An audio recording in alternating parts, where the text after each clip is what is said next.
තෙරුවන් සරණයි. කඩවර සෝන්කාලී දේවාලයේ මේ මාසයේ 7 වෙනි දින අද දිනෙත් වසී ගුරුකම් සිදු කරා. ඒ වගේම තමයි භූමි පරීක්ෂාව සිදු කරා. ඒ වගේම තමයි දරුවන්ගේ වරම් මාලාව තිබුණා. ඒ වරම් මාලාවත් පරීක්ෂා සිදු කරා. ඒ වගේම තමයි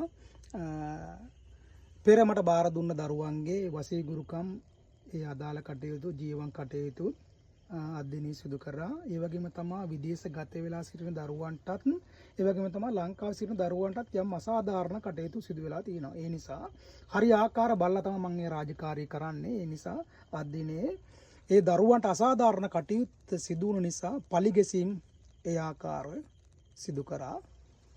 ඒ ආකාරයි කඩවර සෝන්කාලී දේවාලයේ වෙනස. මේ කඩවර සත්කට්ටුවටම අම්මා සෝන්කාලී මෑන් වහන්සේ ඇතුළු සත්කට්ටුවටම ඒ ආකාරත් මහා සෝන් යක්ෂ දේවතන් වහන්සේ රේරි යක්ෂ දේවතන් වහන්සේ ඇතුළු මාගේ යක්ෂ දේව සභාවටත් ඒ ආකාර පුද පූජා අධ්‍යයනයේ සිදු කරා.